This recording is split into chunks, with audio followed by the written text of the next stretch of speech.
Okay. അപ്പോൾ hi every one.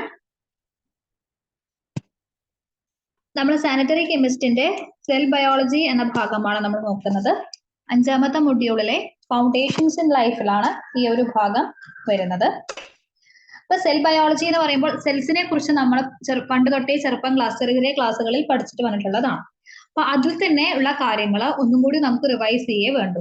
അപ്പൊ cell ബയോളജിയിൽ വരുന്ന സെൽസ് എത്ര തരത്തിലുണ്ട്, അതിന്റെ പ്രത്യേകതകൾ എന്തൊക്കെയാണ്, അത് സെല്ലിൽ കാണപ്പെടുന്ന സെൽ ഓർഗനൽസ്, ഇത്രയും കാര്യങ്ങളാണ് നമുക്ക് ഇന്നത്തേൽ നോക്കാൻ ഉള്ളത്.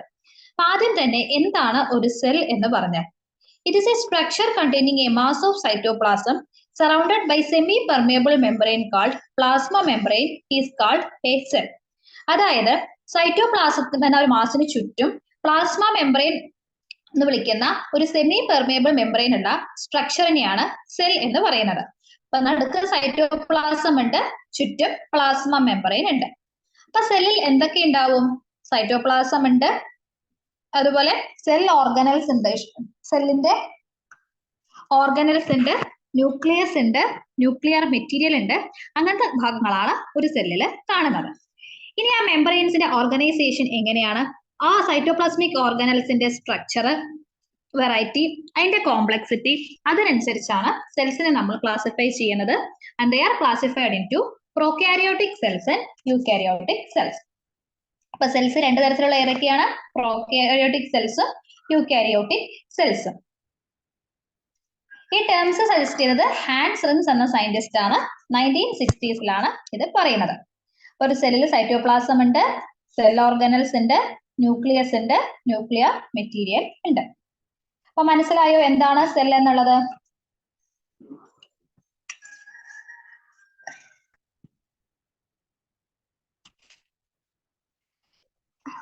A cell can be defined as the unit of biological activity delimited by a semi-permeable membrane and capable of self-reproduction in a medium free of other living systems. അതായത് ഓരോരുത്തരുടെയും ഡെഫിനിഷനിൽ സെല്ലിന്റെ ഇത് വ്യത്യസ്തമാണ്. ഇപ്പൊ ലൂവി ആൻഡ് സിഗിവിസ്റ്റ് എന്ന സയന്റിസ്റ്റ് പറയുന്നത് സെൽ എന്ന് പറഞ്ഞാൽ യൂണിറ്റ് ഓഫ് ലൈഫ് ആണ്, അതായത് ബയോളജിക്കൽ ആക്ടിവിറ്റിയുടെ യൂണിറ്റ് ആണ് സെൽ എന്ന് പറയുന്നത്. അതിനു ചുറ്റും ഒരു സെമി പെർമിയബിൾ മെമ്പറൈൻ ഉണ്ട്. ഈ സെല്ലിന്റെ പ്രത്യേകത, it is capable of self reproduction, സ്വന്തമായി റീപ്രൊഡ്യൂസ് ചെയ്യാൻ കാപ്പബിൾ ആയിട്ടുള്ള ഒരു വസ്തുവാണ് സെൽ എന്ന് പറയുന്നത്. അപ്പൊ സെല്ലിന്റെ ഡീറ്റെയിൽ സ്റ്റഡി നമ്മൾ നടത്തുന്നത് മൈക്രോസ്കോപ്പ് വഴിയാണ്. റോബർട്ട് ഹൂക്ക് ആണ് ലൈറ്റ് മൈക്രോസ്കോപ്പിന്റെ സഹായത്തോടു കൂടി സെല്ലിനെ കുറിച്ച് കൂടുതൽ ഡിസ്ക്രൈബ് ചെയ്തത്. അതിനുശേഷം ആന്റണി ല്യൂവൻ ഹൂക്ക് എന്ന സയന്റിസ്റ്റ് പല സ്റ്റഡീസും നടത്തിയിട്ടുണ്ട്. അദ്ദേഹമാണ് എറിത്രോസൈറ്റ്സ് തുടങ്ങിയ സെൽസ് ഒക്കെ കണ്ടുപിടിച്ചിട്ടുള്ളത്. അപ്പൊ അതിന്റെ ഹിസ്റ്ററി നോക്കുകയാണെങ്കിൽ ഒരുപാട് സയന്റിസ്റ്റ് ഒരുപാട് കോൺട്രിബ്യൂഷൻ ഇതിൽ നടത്തിയിട്ടുണ്ട്.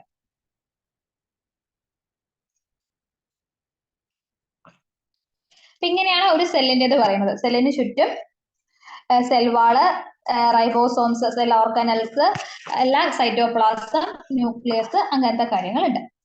അപ്പൊ എന്താണ് പ്രോകാരിയോട്ടിക് സെൽസ് അല്ലെങ്കിൽ എന്താണ് യൂകാരിയോട്ടിക് സെൽസ് എന്ന് നോക്കാം. പ്രോകാരിയോട്ടിക് സെൽസ് എന്ന് പറഞ്ഞാൽ മോസ്റ്റ് പ്രിമിറ്റീവ് സെൽസ് ഉള്ളതിനെയാണ് പ്രോകാരിയോട്ടിക് സെൽസ് എന്ന് പറയുന്നത്. അതിന് സിമ്പിൾ സ്ട്രക്ചറൽ ഓർഗനൈസേഷൻ ആണ്. അപ്പൊ പ്രോകാരിയോട്ടിക് സെൽസ് എന്ന് പറയുമ്പോൾ വളരെ പഴയ പ്രിമിറ്റീവ് ആയിട്ടുള്ള സെൽസ് ഉള്ളതും സിമ്പിൾ സ്ട്രക്ചറൽ ഓർഗനൈസേഷനുമാണ് ഉള്ളത്. അതിൽ സിംഗിൾ മെമ്പറൈൻ സിസ്റ്റം ആണ് കാണപ്പെടുന്നത്. നമ്മൾ ക്ലാസ് എടുക്കുന്നതിന്റെ കൂട്ടത്തിൽ പ്രധാനപ്പെട്ട പോയിന്റ്സ് നോട്ട് ചെയ്ത് പോവുകയാണെങ്കിൽ ക്ലാസ് കഴിയുന്ന വഴിക്ക് നമുക്ക് അതിന്റെ നോട്ട്സ് നമുക്ക് എഴുതി കഴിയും. ഇനി അതിനു വേണ്ടി നമ്മളിത് ഒന്നും കൂടി ഇരുന്ന് കാണേണ്ട കാര്യമില്ല. ക്ലാസ് പറയുന്നതിന്റെ കൂട്ടത്തിൽ തന്നെ നിങ്ങൾ നോട്ട്സും കൂടി എഴുതുകയാണെങ്കിൽ നമുക്ക് വളരെ എളുപ്പത്തിൽ പഠിക്കാനും പറ്റും. ക്ലാസ് കഴിയുന്നതോടുകൂടി ആ ടോപ്പിക് നമുക്ക് തറോ ആവുകയും ചെയ്യും. അപ്പോൾ പ്രോകാരിയോട്ടിക് സെൽസ് എന്ന് പറഞ്ഞാൽ they are the most primitive cells and have simple structural organisation and has a single membrane system. ആരൊക്കെയാണ് ഈ പ്രോകാരിയോട്ടിക് സെൽസിൽ വരുന്നത്? Bacteria, viruses, blue green algae, mycoplasma, rickettsias, spirochaetes തുടങ്ങിയവയൊക്കെയാണ് പ്രോകാരിയോട്ടിക് സെൽസിൽ വരുന്നത്. അതിൽ ഏറ്റവും വലിയ കോംപ്ലക്സ് പ്രോകാരിയോട്ട് എന്ന് പറയുന്നത് സയനോ ബാക്ടീരിയ അല്ലെങ്കിൽ ബ്ലൂ ഗ്രീൻ ആൽഗെ ആണ്. അപ്പൊ പ്രോകാരിയോട്സ് പ്രധാനമായിട്ടും ഇൻക്ലൂഡ് ചെയ്തത് മൊണീറ എന്ന കിങ്ഡത്തിൽ വരുന്നതാണ്. നമ്മൾ ഒരുപാട് കിങ്ഡം, അനിമൽ കിങ്ഡം പഠിക്കും, മൊണീറ, പ്രോട്ടിസ്റ്റ എന്നൊക്കെ പറഞ്ഞിട്ടുള്ളതിൽ. അതിൽ മൊണീറ കിങ്ഡത്തിലാണ് പ്രോകാരിയോട്സ് ഇൻക്ലൂഡ് ചെയ്തിട്ടുള്ളത്.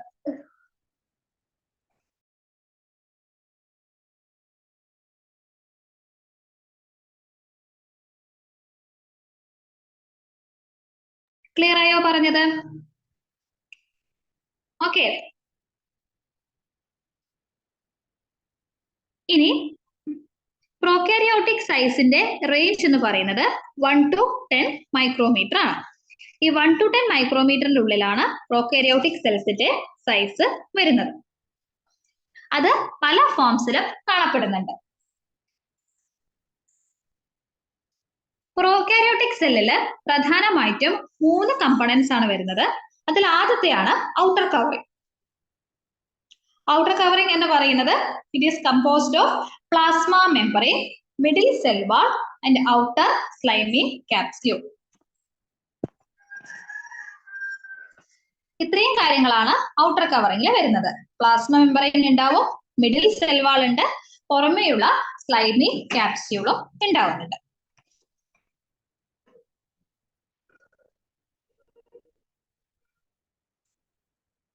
അപ്പൊ എന്താണ് സെൽ മെംബ്രെയിൻ എന്ന് പറഞ്ഞാൽ? സെൽ മെംബ്രെയിൻ ഉണ്ടാക്കിയിരിക്കുന്നത് ലിപ്പിഡ്സ് ആൻഡ് പ്രോട്ടീൻസ് വെച്ചിട്ടാണ്. And it is very thin, flexible, which controls the movement of molecules across the cell. അപ്പൊ മോളിക്യൂൾസിന് ചുറ്റും സെൽസ് മൂവ് ചെയ്യുകയാണെങ്കിൽ അതിനെ കൺട്രോൾ ചെയ്യുന്ന ഒരു മെംബ്രെയിൻ ആണ് സെൽ മെംബ്രെയിൻ എന്ന് പറയുന്നത്. അത് ഉണ്ടാക്കിയിരിക്കുന്നത് ലിപ്പിഡ്സും പ്രോട്ടീൻസും വെച്ചിട്ടാണ്. റെസ്പിറേറ്ററി എൻസൈംസ് ഒക്കെ ക്യാരി ചെയ്യുന്നത് ഈ സെൽസ് വഴിയാണ്. സെൽ മെംബ്രെയിൻ ആണ് പ്രധാനപ്പെട്ട റോള് വഹിക്കുന്നത് നമ്മുടെ ഈ മൂവ്മെന്റിന്റെ കാര്യത്തില്. പിന്നെയുള്ളത് മീസോസോംസ് ആണ്. മീസോസോംസ് എന്ന് പറയുമ്പോൾ റെസ്പിറേറ്ററി എൻസൈംസിനെ ബിയർ ചെയ്യുകയും അത് മൈറ്റോകോൺട്രിയയുടെ, യൂകാരിയോട്ടിക് സെൽസിൽ എങ്ങനെയാണോ മൈറ്റോകോൺട്രിയ അതുപോലെ അനലോഗസ് ആയിട്ട് പ്രോകാരിയോട്സിൽ കാണുന്നതാണ് മീസോസോം. അതൊന്ന് നോട്ട് ചെയ്ത് വെക്കുക. യൂകാരിയോട്ടിക് സെൽസിൽ ഏതാണ് കാണുന്നത്? മൈറ്റോകോൺട്രിയ. അതിന് അനലോഗസ് ആയിട്ടുള്ള പ്രോകാരിയോട്ടിക് സെൽസിലെ മെംബ്രെയിൻ ഏതാണ് എന്ന് ചോദ്യം വന്നാൽ നമുക്ക് പറയാൻ പറ്റുന്നത് മീസോസോംസ് ആണ്. അതുപോലെ യൂകാരിയോട്ടിക് സെല്ലിലുള്ള പ്രോകാരിയോട്ടിക് സെല്ലിലുള്ള സെൽ മെംബ്രെയിനില് പിഗ്മെന്റ്സ് ഉണ്ടാവും, എൻസൈം മോളിക്യൂൾസ് ഉണ്ടാവും. അവയൊക്കെ എന്ത് ചെയ്യുന്നു? ലൈറ്റിനെ കെമിക്കൽ എനർജി ആക്കി മാറ്റുന്നു. അങ്ങനെ ഫോട്ടോസിന്തറ്റിക് സെൽസിൽ വർക്ക് ചെയ്യുന്നതാണ് ഈ സെൽ മെംബ്രെയിനിലുള്ള പിഗ്മെന്റ്സും അതുപോലെ തന്നെ എൻസൈംസും. ഈ പ്ലാസ്മ മെംബ്രെയിന്റെ ഇൻഫോഴ്സിലുമായി ബന്ധപ്പെട്ടിട്ടുള്ള സെൽസിനെയാണ് ഫോട്ടോസിന്തറ്റിക് ലാമെല്ല എന്ന് പറയുന്നത്. And it is analogous to chloroplast of eukaryotic cells. അപ്പൊ മൈറ്റോകോൺട്രിയയ്ക്ക് അനലോഗസ് ആയിട്ടുള്ള ഒരു മെമ്പർ ഓർഗനൽ നമ്മളിവിടെ പറഞ്ഞു. അതുപോലെ ക്ലോറോപ്ലാസ്റ്റിന് അനലോഗസ് ആയിട്ടുള്ള പ്രോകാരിയോട്ടിക്കിലെ ഓർഗനലാണ് ഫോട്ടോസിന്തറ്റിക് ലാമെല്ല. ഇപ്പൊ ന്യൂക്ലിയർ മെറ്റീരിയൽ റിപ്ലിക്കേഷൻ അതുപോലെ തന്നെ അതിന്റെ ഡിവിഷൻ, അതിനൊക്കെ പ്രധാന പങ്ക് വഹിക്കുന്നത് പ്ലാസ്മ മെംബ്രെയിൻ ആണ്. പിന്നെ പ്രോകാരിയോട്ടിക് സെല്ല് നോൺ കമ്പാർട്ട്മെന്റലൈസ്ഡ് ആണ്. ഓരോ കമ്പാർട്ട്മെന്റ്സ് ആയിട്ടല്ല അതിനെ തിരിച്ചിരിക്കുന്നത്. കമ്പാർട്ട്മെന്റ്സ് ഇല്ലാതെയാണ് അതിന്റെ കാര്യങ്ങൾ പറയുന്നത്. അപ്പൊ എന്തൊക്കെ കാര്യങ്ങളാണ് നമ്മൾ സെൽ മെംബ്രെയിനിൽ പറഞ്ഞത് എന്നൊന്ന് ഓർത്തു നോക്കൂ.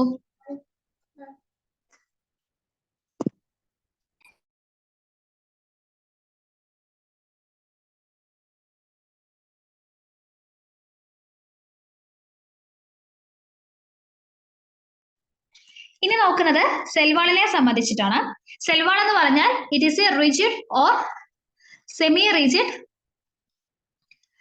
Non living structure that surrounds the membrane. ഒന്നല്ലെങ്കിൽ അത് റിജിഡ് ആയിരിക്കാം, അല്ലെങ്കിൽ അത് സെമി റിജിഡ് ആയിരിക്കാം. ഒരു നോൺ ലിവിംഗ് സ്ട്രക്ചർ ആണ്. അത് സെൽ മെംബ്രെയിനെയാണ് സറൗണ്ട് ചെയ്യുന്നത്. സെൽവാളിന്റെ തിക്നെസ് 1.5 to 100 മൈക്രോമീറ്റർ ആണ്. Cell wall is composed of peptidoglycans. നമ്മൾ cell membrane composed of lipids and proteins പറഞ്ഞ പോലെ തന്നെ cell wall is composed of peptidoglycans. Mycoplasma തുടങ്ങിയ ബാക്ടീരിയയിലൊന്നും സെൽവാള് ഉണ്ടാവില്ല. ക്ലിയർ അല്ലേ സെൽവാളിനെ കുറിച്ച്? അടുത്ത ഭാഗമാണ് slimy capsule. It is a gelatinous coat. ഒരു ജെലാറ്റിനസ് പോലെയുള്ള ഒരു കോട്ടാണ്. സെൽവാളിന് പുറമെയാണ് അത് കാണപ്പെടുന്നത്. അതിനെയാണ് നമ്മൾ സ്ലൈമി ക്യാപ്സ്യൂൾ എന്ന് പറയുന്നത്.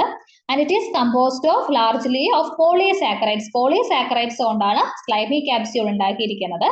ചില സമയത്ത് അതിനെ പോളിപെപ്റ്റൈഡ്സോ അല്ലെങ്കിൽ മറ്റുള്ള കോമ്പൗണ്ട്സോ കാണപ്പെടുന്നുണ്ട്.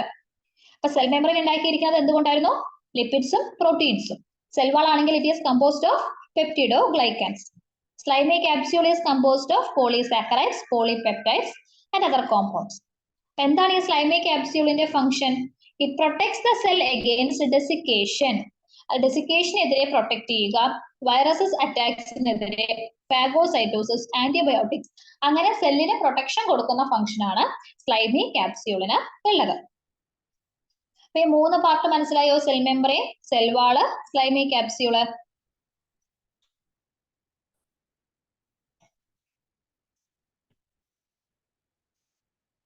അടുത്ത ഭാഗമാണ് സൈറ്റോപ്ലാസം. അപ്പൊ പ്രോകാരിയോട്ടിക് സൈറ്റോപ്ലാസത്തിൽ എന്തൊക്കെയാണുള്ളത്? പ്രോട്ടീൻസ് ഉണ്ട്, ലിപ്പിഡ്സ് ഉണ്ട്, ഗ്ലൈക്കജൻ ഉണ്ട്, ഇൻഓർഗാനിക് അയോൺസ് ഉണ്ട്. അതുകൂടാതെ ബയോസിനറ്റിക് റിയാക്ഷൻസ് നടത്താൻ എൻസൈംസ് ഉണ്ട്, റൈബോസൈംസ്, tRNA, mRNA. tRNA എന്ന് പറഞ്ഞാൽ ട്രാൻസ്ഫർ RNA, mRNA എന്ന് പറഞ്ഞാൽ മെസ്സഞ്ചർ RNA. ഇതൊക്കെ എന്തിനാണ് വരുന്നത്? പ്രോട്ടീൻ സിന്തസിസിനാണ് പ്രധാനമായിട്ടും വരുന്നത്. ഇനി എന്താണ് ഈ പ്രോകാരിയോട്ടിക് സൈറ്റോപ്ലാസത്തിന്റെ പ്രത്യേകതകൾ എന്ന് നമുക്ക് നോക്കാം. It lacks cell organelles like endoplasmic reticulum, mitochondria, Golgi apparatus, centrosomes, vacuoles, microfilaments, intermediate filaments and microtubules. അപ്പൊ പ്രോകാരിയോട്ടിക് സെൽസിൽ എന്തെല്ലാം ഇല്ല? എൻഡോപ്ലാസ്മിക് റെട്ടിക്കുലം ഇല്ല, മൈറ്റോകോൺട്രിയ ഇല്ല, ഗോൾജി അപ്പാരറ്റസ് ഇല്ല, സെൻട്രോസോംസ് ഇല്ല, vacuoles, lysozymes, microfilaments, intermediate filaments, microtubules. ഇത്രയും ഭാഗങ്ങൾ എന്തിൽ കാണപ്പെടില്ല? പ്രോകാരിയോട്ടിക് സെൽസിൽ കാണപ്പെടില്ല, അല്ലെങ്കിൽ പ്രോകാരിയോട്ടിക് സെല്ലിന്റെ സൈറ്റോപ്ലാസത്തിൽ കാണുകയില്ല. അപ്പൊ ഏത് ഓർഗനിൽ മാത്രമാണ് പ്രോകാരിയോട്ടിക് സൈറ്റോപ്ലാസത്തിൽ കാണുന്നത്? It is ribosomes. എപ്പോഴും എക്സാംസിന് ചോദിക്കുന്ന ഒരു ചോദ്യമാണ്. പ്രോകാരിയോട്ടിക് സെൽസിൽ മാത്രം കാണപ്പെടുന്ന ഓർഗനൽ ഏതാണ്? റൈബോസോംസ് ആണ്.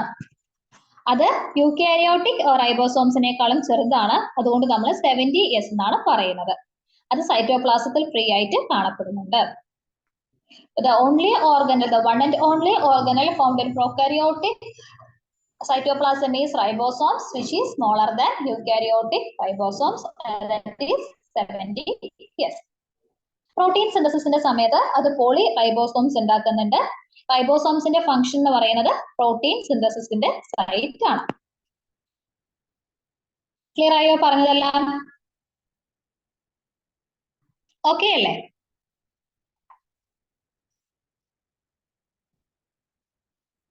ഇനി യൂകാരിയോട്ടിക് സെൽസ് പോലെ തന്നെ പ്രോകാരിയോട്ടിക് സെൽസിന്റെ സൈറ്റോപ്ലാസം സ്ട്രീമിംഗ് മൂവ്മെന്റ് അല്ലെങ്കിൽ സൈക്ലോസിസ് കാണിക്കുകയില്ല. സ്ട്രീമിംഗ് മൂവ്മെന്റോ സൈക്ലോസിസോ അത് കാണിക്കുകയില്ല. ചില സമയത്ത് ചില പ്രോകാരിയോട്ടിക് സെൽസിൽ മാത്രം ഗ്യാസ് വാക്യൂൾസ് കാണുന്നുണ്ട്.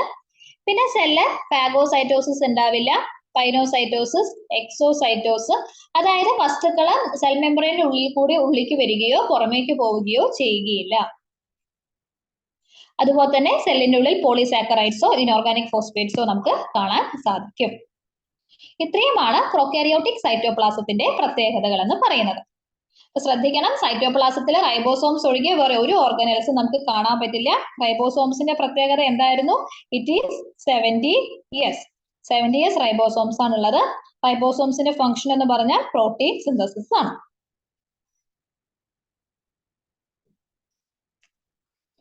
അടുത്ത ഭാഗമാണ് ന്യൂക്ലിയോയിഡ്. അപ്പൊ പ്രോകാരിയോട്ടിക് സെല്ലില് ന്യൂക്ലിയർ എൻവലപ്പ് ആബ്സെന്റ് ആണ്. അതുപോലെ തന്നെ ജനറ്റിക് മെറ്റീരിയൽ ഡയറക്റ്റ് ആയിട്ടാണ് സൈറ്റോപ്ലാസത്തിൽ ഉള്ളത്. ജനറ്റിക് മെറ്റീരിയലിനെ കവർ ചെയ്തുകൊണ്ടുള്ള ന്യൂക്ലിയർ മെറ്റീരിയൽ ഇല്ല. ആ ന്യൂക്ലിയർ മെറ്റീരിയലിനെയാണ് നമ്മൾ ന്യൂക്ലിയോയിഡ് എന്ന് പറയുന്നത്. Nucleoid is absent in prokaryotic cells. ന്യൂക്ലിയോയിഡിൽ എന്താണുള്ളത്? ഗ്രേറ്റ്ലി കോയിൽഡ് ആയിട്ടുള്ള സിംഗിൾ പ്രോ ക്രോമസോംസ് ഉണ്ടാവും. ന്യൂക്ലിയോയിഡിന്റെ ഫീച്ചർ എന്ന് പറഞ്ഞാൽ, ന്യൂക്ലിയോയിഡ് എന്ന് പറഞ്ഞാൽ ന്യൂക്ലിയർ മെറ്റീരിയൽ ആണ് കേട്ടോ, ജനറ്റിക് മെറ്റീരിയൽ ആണ്. ന്യൂക്ലിയോയിഡ് അല്ല ആബ്സെന്റ്. ന്യൂക്ലിയർ എൻവലപ്പ് ആണ് പ്രോകാരിയോട്ടിക് സെല്ലിൽ ആബ്സെന്റ് ആയിട്ട് കാണപ്പെടുന്നത്. ന്യൂക്ലിയോയിഡിന്റെ പ്രത്യേകതകൾ എന്തൊക്കെയാണ്? A short and simple pro-chromosome is present which is attached at least at a point on cell membrane.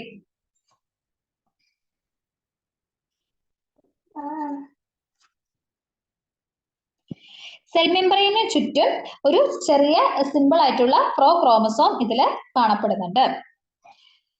അത് പ്രധാനമായിട്ടും സിംഗിൾ കോപ്പി ഓഫ് ക്രോമസോം ആയിരിക്കും കാണപ്പെടുന്നത്. അതുകൊണ്ട് prokaryotic cell is haploid. Prokaryotic cell എന്താണ്? ഹാപ്ലോയിഡ് ആണ്. അതിന് കാരണം single copy of chromosome n number മാത്രമേ ഹാപ്ലോയിഡിൽ വരികയുള്ളൂ. ക്ലിയർ അല്ലേ പറഞ്ഞത്? ഇനി DNA നേക്കഡ് ആണ്. അതായത് നേക്കഡ് DNA എന്ന് പറഞ്ഞാൽ അതിന് ചുറ്റുമുള്ള ന്യൂക്ലിയർ എൻവലപ്പോ അങ്ങനത്തെ ഒരു കാര്യങ്ങളുമില്ല. അതിൽ ബേസിക് ആയിട്ടുള്ള ഹിസ്റ്റോൺ പ്രോട്ടീൻസ് ഉണ്ടാവില്ല. It is double stranded, helical and circular.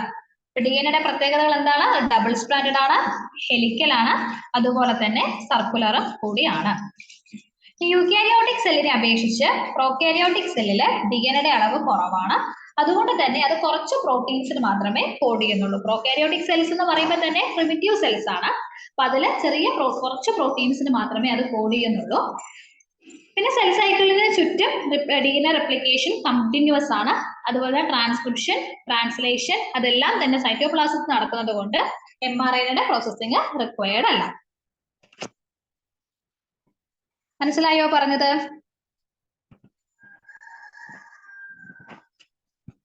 ഇനി മിയോസിസ്, ഗാമറ്റ് ഫോർമേഷൻ, ഫെർട്ടിലൈസേഷൻ ഇതെല്ലാം തന്നെ പ്രോകാരിയോട്ടിക് സെൽസിൽ ആബ്സെന്റ് ആണ്.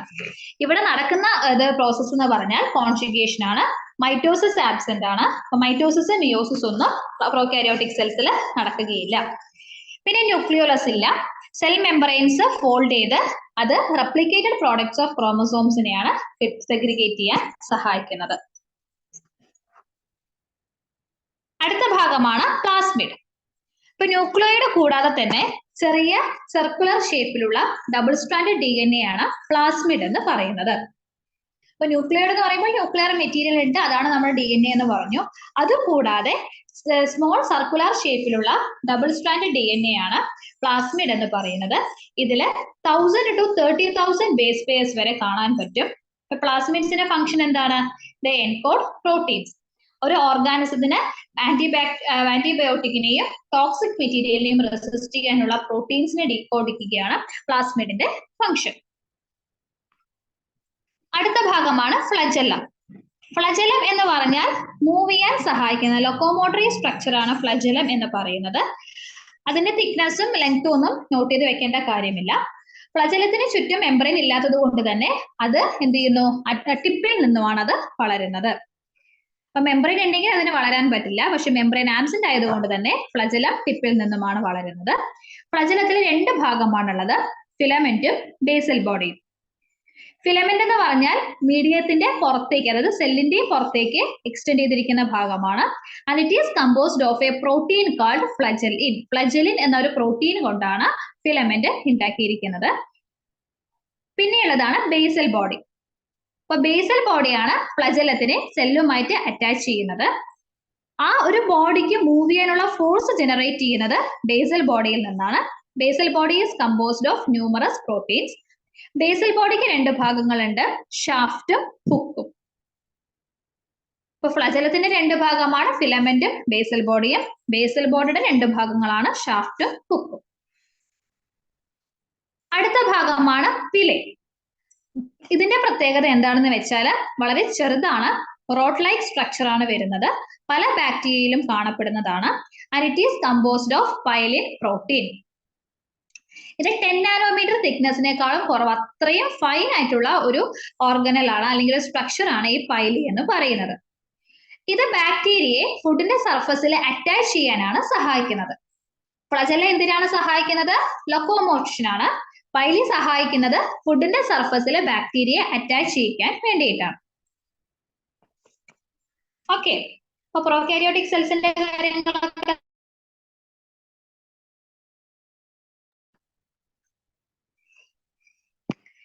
അടുത്തതാണ് യൂക്കാരിയോട്ടിക് സെൽസ്. അപ്പൊ യൂക്കാരിയോട്ടിക് സെൽസിനെ കുറിച്ച് പറയുകയാണെങ്കിൽ പ്രോകാരിയോട്ടിക് സെൽസിനേക്കാളും ഡെവലപ്മെന്റ് കൂടുതലാണ് യൂക്കാരിയോട്ടിക് സെൽസിനുള്ളത്. ഇവിടെ ഡബിൾ മെമ്പറൈൻ സിസ്റ്റം ആണ് കാണപ്പെടുന്നത്. അതായത് സെല്ലിന് ചുറ്റും ആദ്യം ഒരു പ്രൈമറി മെമ്പറൈൻ ഉണ്ടാവും, അതിലാണ് പ്ലാസ്മ മെമ്പറൈൻ ഉള്ളത്. അതിനു ചുറ്റും ഒരു സെക്കൻഡറി മെമ്പറൈൻ ഉണ്ടാവും, അതാണ് ന്യൂക്ലിയസിനെയും മറ്റുള്ള ഓർഗൻസിനെയും കവർ ചെയ്തിരിക്കുന്നത്. Eukaryotic cells protist, fungi, plants, animals ഇവയിലെല്ലാം തന്നെ നമുക്ക് കാണാവുന്നതാണ്. പ്രോകാരിയോട്ടിക് സെൽസ് മെയിൻ ആയിട്ട് ഒബ്സർവ് ചെയ്യുന്നത് മൊണീറിയയിലാണ്. യൂക്കാരിയോട്ടിക് സെൽസ് കാണുന്നത് പ്രോട്ടിസ്റ്റ്, ഫംഗി, പ്ലാന്റ്സ്, മെമ്പറൈൻസ്, അവയ്ക്ക് ഡബിൾ മെമ്പറൈൻ സിസ്റ്റം ആണ് ഉള്ളത്. അപ്പൊ പ്രധാനമായിട്ടുള്ള എല്ലാ കിങ്ഡത്തിലും നമുക്ക് യൂക്കാരിയോട്ടിക് സെൽസ് ആണ് കാണപ്പെടുന്നത്. നമ്പറിനെ കുറിച്ച് പറയുകയാണെങ്കിൽ ബോഡി സൈസിനനുസരിച്ചാണ് ഇതിന്റെ സെൽസിന്റെ നമ്പർ എന്ന് പറയുന്നത്. ഒരു ഹ്യൂമൻ ബ്ലഡിൽ നോക്കുമ്പോൾ 30 ക്വാഡ്രില്യൺ, അതായത് 3 × 10⁻15 കോർപ്പസസ് ആണ് വരുന്നത്. ഒരു 60 കിലോ ഭാരമുള്ള ഒരു മനുഷ്യന് 60 × 10⁻15 സെൽസ് ആണ് വരുന്നത്. ഏതൊരു മൾട്ടി സെല്ലുലാർ ഓർഗാനിസം ആണെങ്കിലും ആ ഓർഗാനിസത്തിന്റെ ലൈഫ് തുടങ്ങുന്നത് സൈഗോട്ട് എന്ന ഒരു സിംഗിൾ സെല്ലിൽ നിന്നാണ്. ഈ സൈഗോട്ട് മൈറ്റോട്ടിക് ഡിവിഷൻ നടന്നിട്ടാണ് ഫർദർ സെൽ ഡെവലപ്മെന്റ് വരികയും അത് പിന്നീട് ഒരു ഓർഗാനിസമായിട്ട് മാറുകയും. ഇനി ഷേപ്പ്. യൂക്കാരിയോട്ടിക് സെല്ല് സ്പെറിക്കൽ ആവാം, കുബോയിഡൽ ആവാം, ഓവൽ ആവാം, disc like, polygonal, columnar, spindle like, irregular, അങ്ങനെ എങ്ങനത്തെ വെറൈറ്റി വേണമെങ്കിലും ആവാൻ സാധിക്കും. ഈ സെൽസ് പല ഷേപ്സിൽ അക്വയർ ചെയ്യുക മാത്രമല്ല ഒരേ ഓർഗാനിസത്തിൽ തന്നെ പല ടിഷ്യൂസിലും പല സൈസിലാണ് ഇത് കാണപ്പെടുന്നത്. അപ്പൊ ആ സെല്ല് ഏത് ഷേപ്പ് എടുക്കണം അല്ലെങ്കിൽ ഏത് സൈസ് സ്വീകരിക്കണം എന്നുള്ളത് അതിന്റെ ഫംഗ്ഷൻ അനുസരിച്ചിരിക്കും. അപ്പൊ മസിൽ സെൽസിലുള്ള പോലെ ആയിരിക്കില്ല നെർവ് സെൽസിൽ വരുമ്പോൾ, അതായിരിക്കില്ല ചിലപ്പോൾ ജെനിറ്റൽ ട്രാക്റ്റിൽ വരുന്ന സമയത്ത്. അപ്പൊ ഓരോന്നിന്റെയും ഫംഗ്ഷൻ അനുസരിച്ചാണ് അതിന്റെ ഷേപ്പ് വ്യത്യാസമായിട്ടുള്ളത്.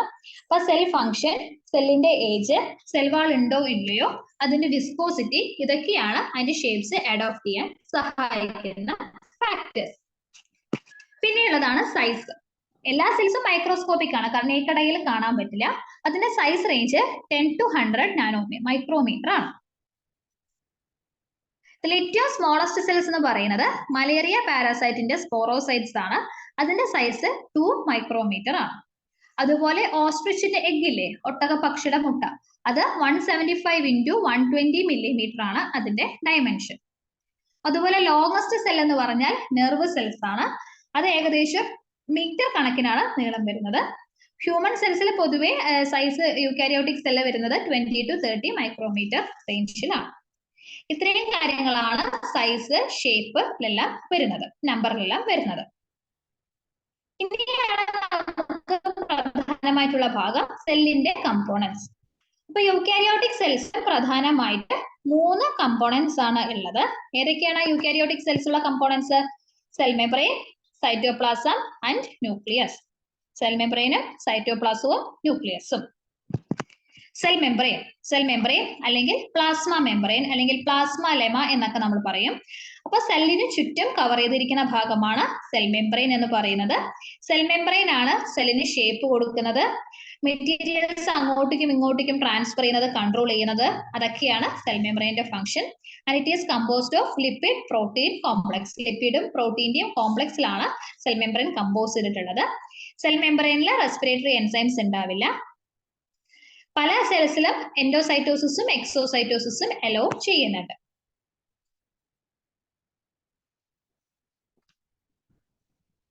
മനസ്സിലായോ സെൽ മെംബ്രെയിൻ എന്താണ്, അതിന്റെ ഫംഗ്ഷൻ എന്താണ്, എന്തുകൊണ്ടാണ് ഉണ്ടാക്കിയിരിക്കുന്നത് എന്നൊക്കെ?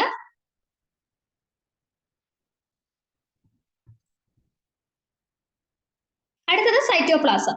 സൈറ്റോപ്ലാസം എന്ന് പറഞ്ഞാൽ ഒരു സെമി ഫ്ലൂയിഡ് ആയിട്ടുള്ള ഹോമോജീനിയസ് ട്രാൻസ്ലൂസൻ ഗ്രൗണ്ട് സബ്സ്റ്റൻസ് ആണ്, which is known as cytoplasmic matrix അല്ലെങ്കിൽ സൈറ്റോസോം. ഇത് സെൽ മെംബ്രെയിന്റെയും ന്യൂക്ലിയസിന്റെയും ഇടയ്ക്കാണ് കാണപ്പെടുന്നത്. പ്രോട്ടോസോവ സെൽ ആണെങ്കിൽ ഔട്ടർ ഫോം ലെയറിനെ എക്ടോപ്ലാസം എന്നും ഇന്നർ ലെയറിനെ എൻഡോപ്ലാസം എന്നും പറയുന്നു. ഇതൊക്കെയാണ് സൈക്ലോസിസ് അല്ലെങ്കിൽ സ്ട്രീമിംഗ് മൂവ്മെന്റ് കാണപ്പെടുന്നത്. ഈ സൈറ്റോപ്ലാസത്തിലാണ് ഓർഗനൽസ് ഉള്ളത്. ഓർഗനൽസ് എന്ന് പറഞ്ഞാൽ ചില ഫങ്ഷൻസ് ക്യാരി ചെയ്യാൻ വേണ്ടിയിട്ട് സൈറ്റോപ്ലാസത്തിൽ അടങ്ങിയിരിക്കുന്ന ഓർഗനൈസ്ഡ് സ്ട്രക്ചറിനെയാണ് ഓർഗനൽസ് എന്ന് പറയുന്നത്. അത് ഫങ്ഷൻസ് മാത്രമല്ല, അതിന് വളരാനുള്ള കപ്പാസിറ്റി ഉണ്ടാവും, മൾട്ടിപ്ലിക്കേഷനുള്ള എബിലിറ്റി ഉണ്ടാവും. അതിനൊക്കെ വേണ്ടിയിട്ടുള്ള specially organised structures present in cytoplasm is called organelles. അപ്പൊ ഓർഗനൽസ് എന്ന് പറഞ്ഞാൽ മൈറ്റോകോൺട്രിയ ഉണ്ട്, സെൻട്രോസോംസ് ഉണ്ട്, ഗോൾജി ബോഡി, പ്ലാസ്റ്റിഡ്സ്, വാക്യൂൾസ്, ഇതെല്ലാം തന്നെ ഓർഗനൽസ് ആണ്. We can only observe under A light microscope. Light microscope വഴി മാത്രമേ നമുക്കിത് ഒബ്സർവ് ചെയ്യാൻ സാധിക്കുള്ളൂ. ഇനി എൻഡോപ്ലാസ്മിക് റെട്ടിക്കുലം, റൈബോസോം, മൈക്രോഫിലമെന്റ്സ് ഇങ്ങനത്തെ ഇതൊക്കെയാണെങ്കിൽ അത് ഇലക്ട്രോൺ മൈക്രോസ്കോപ്പ് വഴി, അത്രയും അൾട്രാ ഹൈ ആയിട്ടുള്ള ഹൈ ഡെഫിനിഷനുള്ള ഇലക്ട്രോൺ മൈക്രോസ്കോപ്പ് വഴി മാത്രമേ ഒബ്സർവ് ചെയ്യാൻ സാധിക്കുള്ളൂ. അത്രയും മൈക്രോസ്കോപ്പിക് സ്ട്രക്ചേഴ്സ് ആണ് ഇവയ്ക്കൊക്കെ ഉള്ളത്. ഈ ഓർഗനൽസിലെല്ലാം പ്രോട്ടോപ്ലാസ്മിക് സ്ട്രക്ചേഴ്സ് ആണ് വരുന്നത്.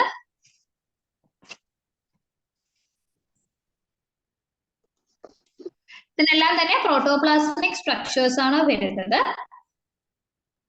ഇതിന് സിലിയ അല്ലെങ്കിൽ ഫ്ലജെല്ലി ഉണ്ട്, നമ്മൾ മുമ്പ് പറഞ്ഞ ലോക്കോമോട്ടറി കപ്പാസിറ്റി ഉണ്ട്, ബേസൽ ബോഡീസ് ഉണ്ട്. അപ്പൊ എന്തൊക്കെ ഓർഗനൽസ് ആണ് നമുക്ക് പഠിക്കാനുള്ളത്?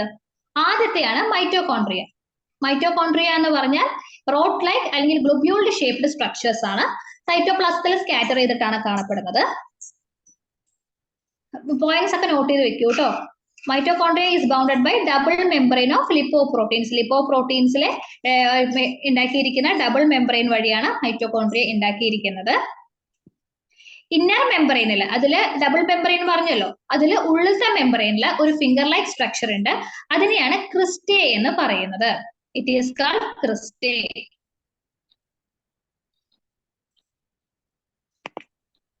ക്രിസ്റ്റയുടെ ഇന്നർ സർഫസിൽ മഷ്റൂം ലൈക്ക് സ്ട്രക്ചേഴ്സ് കാണപ്പെടുന്നുണ്ട്.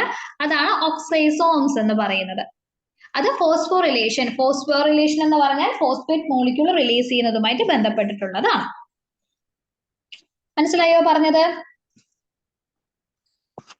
ഇനി മെംബ്രെയിൻസും ലുമനും തമ്മിലുള്ള സ്പേസ്, അതാണ് മൈറ്റോകോൺട്രിയൽ മെട്രിക്സ് വെച്ച് ഫിൽ ചെയ്തിരിക്കുന്നത്. അപ്പൊ ഓരോ വാക്കും എന്താണെന്ന് നമുക്ക് ആദ്യം ഓർമ്മ വേണം. അപ്പൊ മൈറ്റോകോൺട്രിയയ്ക്ക് ചുറ്റും രണ്ട് മെംബ്രെയിൻ ഉണ്ട്. അതിലുള്ളിലത്തെ മെംബ്രെയിൻ ആണ് ക്രിസ്റ്റേ. ക്രിസ്റ്റേയുള്ളിലുള്ള മഷ്റൂം ലൈക്ക് സ്ട്രക്ചേഴ്സ് ആണ് ഓക്സൈസോംസ് എന്ന് പറയുന്നത്. മെംബ്രെയിൻസിന്റെ ഇടയ്ക്ക് ലുമിനും, ആ സ്പേസ് ഫിൽ ചെയ്യുന്നതാണ് മെട്രിക്സ് എന്ന് പറയുന്നത്. ഈ മെംബ്രെയിൻസിലും മെട്രിക്സിലും എല്ലാം പല എൻസൈംസും കോ എൻസൈംസും കാണപ്പെടുന്നുണ്ട്. മൈറ്റോകോൺട്രിയയിലെ DNA മോളിക്യൂൾസ് ഉണ്ട്, റൈബോസോംസ് ഉണ്ട്. അത് കൂടുതലും പ്രോട്ടീൻ സിന്തസിസ്, ചില പ്രോട്ടീൻസ്, സ്പെസിഫിക് ആയിട്ടുള്ള പ്രോട്ടീൻസ് സിന്തസൈസ് ചെയ്യാനാണ് ഉപയോഗിക്കുന്നത്. Mitochondria produces energy in the form of ATP. ATPയുടെ രൂപത്തിൽ, അഡിനോസിൻ ട്രൈഫോസ്ഫേറ്റിന്റെ രൂപത്തിൽ എനർജി പ്രൊഡ്യൂസ് ചെയ്യുകയാണ് മൈറ്റോകോൺട്രിയ ചെയ്യുന്നത്. അതിന് സ്വന്തമായിട്ടുള്ള DNA ഉള്ളത് കൊണ്ടും അതിന് പ്രോട്ടീൻ സിന്തസിസ് ചെയ്യാൻ കഴിവുള്ളത് കൊണ്ടും mitochondria is called semi autonomous organelle. Eukaryotic സെല്ലിലെ സെമി ഓട്ടോണോമസ് ഓർഗനൽ എന്നറിയപ്പെടുന്നത് മൈറ്റോകോൺട്രിയയാണ്. അതിന് കാരണം എന്താണ്? It has the ability to for protein synthesis along with duplication and the presence of its own DNA. So mitochondria is called semi-autonomous organelle. Bacterial സെല്ലിലെ mitochondria DNA അതുപോലെ തന്നെ resemble ചെയ്യുന്നത് കൊണ്ട് it is also called endosymbiotic organelle. അപ്പൊ semi autonomous organelle അല്ലെങ്കിൽ endosymbiotic organelle എന്നൊക്കെ പറയുന്നത് മൈറ്റോകോൺട്രിയയാണ്. Clear അല്ലേ? ഇത്രയുമാണ് മൈറ്റോകോൺട്രിയ. പിന്നെയുള്ളത് സെൻട്രോസോം. സെൻട്രോസോം നമുക്ക് സിലബസിൽ പഠിക്കാനില്ലാത്തത് കൊണ്ട് നമുക്ക് നോക്കേണ്ട കാര്യമില്ല. മൂന്നാമത്തെ ഭാഗമാണ് ഗോൾജി ബോഡീസ്. ഗോൾജി ബോഡീസ് എന്ന് പറഞ്ഞാൽ they are a stack of flattened parallel arranged sacs and vesicles formed in association of endoplasmic reticulum. എൻഡോപ്ലാസ്മിക് റെട്ടിക്കുലവുമായി ബന്ധപ്പെട്ടിട്ടുള്ള വളരെ ഫ്ലാറ്റൻഡ് ആയിട്ടുള്ളതും പാരലൽ അറേഞ്ച്ഡ് ആയിട്ടുള്ള സാക്സ് ആൻഡ് വെസിക്കിൾസ് കാണപ്പെടുന്ന ഭാഗമാണ് ഗോൾജി ബോഡീസ് എന്ന് പറയുന്നത്. And it is composed of lamellae, tubules, vesicles, vacuoles. Lamellae ഉണ്ട്, tubules ഉണ്ട്, vesicles ഉണ്ട്, vacuoles ഉണ്ട്. ഇത് എൻഡോപ്ലാസ്മിക് റെട്ടിക്കുലത്തിൽ നിന്ന് ഒറിജിനേറ്റ് ചെയ്തു എന്നാണ് നമ്മൾ സപ്പോസ് ചെയ്യുന്നത്. And is composed of lipoproteins. Lipoproteins കൊണ്ടാണ് കമ്പോസ് ചെയ്തിട്ടുള്ളത്. പ്ലാന്റ് സെൽസിലാണെങ്കിൽ ഗോൾജി കോംപ്ലക്സിനെ ഡൈക്റ്റിയോസോം എന്നാണ് പറയുന്നത്. പ്ലാന്റ് സെൽസിലാണെങ്കിലാണ് അതിനെ ഡൈക്റ്റിയോസോം എന്ന് പറയുന്നത്.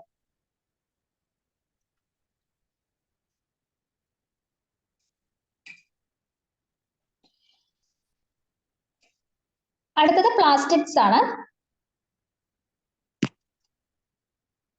പ്ലാസ്റ്റിഡ്സും നമ്മുടെ സിലബസിൽ ഇല്ല. പിന്നെ മെറ്റാപ്ലാസം, മൈക്രോട്യൂബ്യൂൾസ്, നമുക്ക് അതിൽ റൈബോസോംസ് ആണ് ഇനി പഠിക്കാനുള്ളത്. അപ്പൊ റൈബോസോംസ് മുമ്പ് പറഞ്ഞ പോലെ തന്നെ പ്രോട്ടീൻ സിന്തസിസ് ആണ് പ്രധാനപ്പെട്ട ഫംഗ്ഷൻ എന്ന് പറയുന്നത്. It is composed of RNA and protein. RNAയും പ്രോട്ടീനും കൊണ്ട് ഉണ്ടാക്കിയതാണ് റൈബോസോംസ്. ഇതിന്റെ സ്ട്രക്ചർ എന്ന് പറഞ്ഞാൽ സ്പെറിക്കൽ ഷേപ്പിലാണ്. എൻഡോപ്ലാസ്മിക് റെട്ടിക്കുലവുമായി ബന്ധപ്പെട്ട് അറ്റാച്ച് ചെയ്തിരിക്കുന്ന ഒരു ഭാഗമാണ് റൈബോസോംസ്. അത് സൈറ്റോപ്ലാസത്തിലാണ് കാണപ്പെടുന്നത്.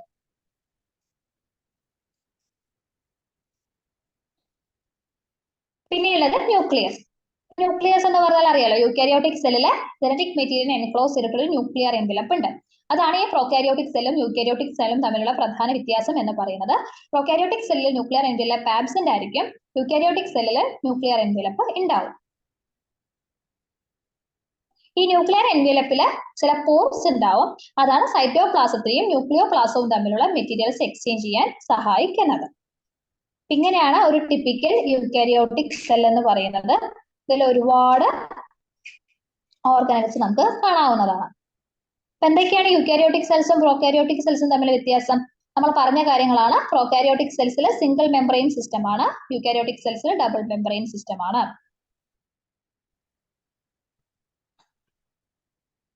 പിന്നെ പല കേസസിലും cell wall plasma membrane surround ചെയ്തിട്ടുണ്ട്. And it is composed of carbohydrates, lipids, proteins and certain amino acids. Eukaryotic സെൽസിലാണെങ്കിൽ കൂടുതലും കൈറ്റിൻ കൊണ്ടൊക്കെയും അതുപോലെ തന്നെ സെല്ലുലോസ് കൊണ്ടൊക്കെയാണ് ഉണ്ടാക്കിയിട്ടുള്ളത്. പ്രോകാരിയോട്ടിക് സെൽസിൽ റെസ്പിറേറ്ററി എൻസൈംസ് കാണപ്പെടുന്നുണ്ട്, യൂക്കാരിയോട്ടിക് സെൽസിൽ അത് ആബ്സെന്റ് ആണ്. പിന്നെ തലാക്കോയിഡ്സ് ഫ്രീ ആയിട്ടാണ് സൈറ്റോപ്ലാസത്തിൽ കാണപ്പെടുന്നത്. ഇത് ക്ലോറോപ്ലാസ്റ്റിന്റെ ഉള്ളിലാണ് കാണപ്പെടുന്നത്. എന്തെങ്കിലും ഡൗട്ട് ഉണ്ടോ?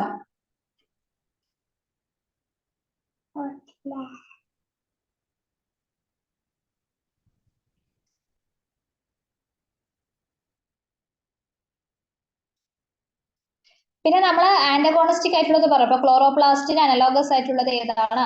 ആ ഓർഗനൽസ് ഒക്കെ ഒന്ന് ഓർത്ത് വെക്കണം. പിന്നെ പ്രോകാരിയോട്ടിക് സെൽസിൽ റൈബോസോംസ് മാത്രമേ കാണപ്പെടുന്നുള്ളൂ. യൂക്കാരിയോട്ടിക് സെൽസിൽ റൈബോസോംസ് കൂടാതെ ഒരുപാട് സെൽ ഓർഗനൽസ് കാണപ്പെടുന്നുണ്ട്. 70S റൈബോസോംസ് ആണ് പ്രോകാരിയോട്ടിക്കിലുള്ളത്. യൂക്കാരിയോട്ടിക്കിലുള്ളത് 80S റൈബോസോംസ് ആണ്. ഇതൊക്കെയാണ് ഇവ തമ്മിലുള്ള പ്രധാന വ്യത്യാസങ്ങൾ എന്ന് പറയുന്നത്. അതുപോലെ ഇനി നമുക്ക് പറയാം ഹാപ്ലോയിഡ് സെൽസ് ആണ്, മറ്റേതിൽ ഡിപ്ലോയിഡ് സെൽസ് ആണ്. ഇവിടെ ന്യൂക്ലിയർ എൻവലപ്പ് ഉണ്ടാവില്ല, അവിടെ ന്യൂക്ലിയർ എൻവലപ്പ് ഉണ്ട്. മയോസിസ്, മൈറ്റോസിസ്, ഫെർട്ടിലൈസേഷൻ ഒന്നും തന്നെ പ്രോകാരിയോട്ടിക്കിൽ നടക്കുന്നില്ല. പക്ഷെ മറ്റേവിടെ എല്ലാം കറക്റ്റ് ആയിട്ട് എല്ലാം നടക്കുന്നുണ്ട്. മിയോസിസ് ഉണ്ട്, ഫെർട്ടിലൈസേഷൻ ഉണ്ട്, മൈറ്റോസിസ് ഉണ്ട്. അങ്ങനെ പല കാര്യങ്ങളും നമുക്ക് പഠിക്കുന്ന സമയത്ത് തന്നെ നമുക്ക് നോട്ട് ചെയ്ത് വെക്കാൻ സാധിക്കും. അപ്പൊ നമ്മൾ പഠിച്ച സെൽ ബയോളജിയിൽ ഇത്രയേ ഉള്ളൂ. സെൽ എന്ന് പറഞ്ഞാൽ എന്താണ്, അതിലെ cytoplasm, plasma membrane, prokaryotic cells, eukaryotic cells. പ്രോകാരിയോട്ടിക്കിൽ എന്തൊക്കെ നമ്മൾ പഠിച്ചു, യൂക്കാരിയോട്ടിക്കിലാണ് നമ്മൾ പ്രധാനമായിട്ടുള്ള സെൽ ഓർഗനൽസ് എല്ലാം പഠിക്കുന്നത്. ഇത്രയും പഠിച്ചതിന് ശേഷം ഇതിന്റെ താഴെയുള്ള ക്വസ്റ്റ്യൻസും ആൻസേഴ്സും ഒന്ന് നിങ്ങൾ ക്വസ്റ്റ്യൻസ് ഒന്ന് അറ്റൻഡ് ചെയ്ത് നോക്കുക. ഡൗട്ട്സ് ഉണ്ടെങ്കിൽ നമുക്ക് ചോദിച്ച് നമ്മൾ ഡിസ്കസ് ചെയ്യുകയാണെങ്കിൽ നമുക്ക് പറഞ്ഞുതരാം. അപ്പൊ ഇത്രയും കാര്യങ്ങളേ ഉള്ളൂ നമ്മുടെ സെൽ ബയോളജി എന്ന ഭാഗത്തിൽ നമുക്ക് പഠിക്കാം. അപ്പൊ സാനിറ്ററി കെമിസ്ട്രിയിലെ സെൽ ബയോളജി ഇത്രയും ഭാഗം മാത്രമേ നമുക്ക് പഠിക്കാനുള്ളൂ. അടുത്ത ഭാഗം എല്ലാം ക്ലിയർ അല്ലേ?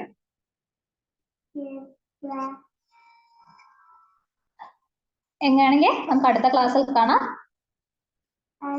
Thank you.